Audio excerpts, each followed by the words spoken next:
हनुमान जी का अशोक वन में सीता जी को देखना। हनुमान जी ने सीता जी का दर्शन करके उनको मन में प्रणाम किया और बैठे। इतने में एक प्रहर रात्रि बीत गई। हनुमान जी सीता जी को देखते हैं सो उनका शरीर तो बहुत दुबला हो रहा है। सर पर लटों की एक वेणी बंधी हुई है और अपने मन में श्री राम के गुणों का जप कर रही हैं और अपने पैरों में दृष्टि लगा रखी है।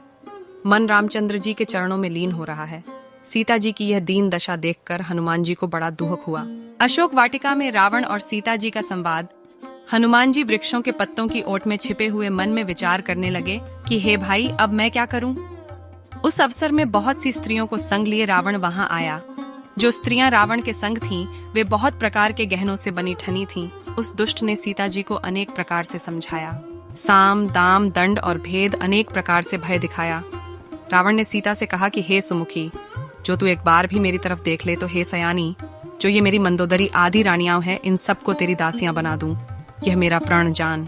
रावण का वचन सुन बीच में तृण रखकर, तिनके की आड़ पर्दा रखकर, परम प्यारे रामचंद्र जी का स्मरण करके सीता जी ने रावण से कहा कि हे रावण, सुन, खद्योत अर्थात जुगनू के प्रकाश से कमलिनी कदापि प्रफुल्लित नहीं होती, किंतु कमलिनी सूर्य के प्रकाश से ही प्रफुल्लित होती है।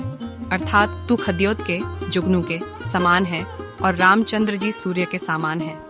सीता जी ने अपने मन में ऐसे समझकर रावण से कहा कि रे दुष्ट, रामचंद्र जी के बाण को अभी भूल गया क्या?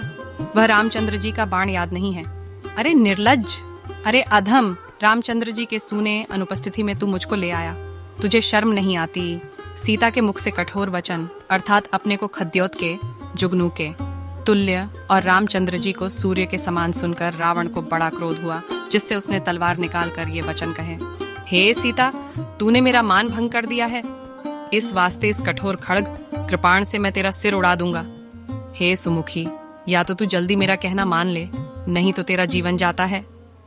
रावण के ये वचन सुनकर सीता जी ने कहा, हे शठ रावण, सुन, मेरा भी तो ऐसा पक्का प्रण है कि या तो इस कंठ पर श्याम कमलों की माला के समान सुंदर और हाथियों के सूंड के समान सुधार रामचंद्र जी की भुजा रहेगी, या तेरा यह महाघोर खड़ंग रहेगा।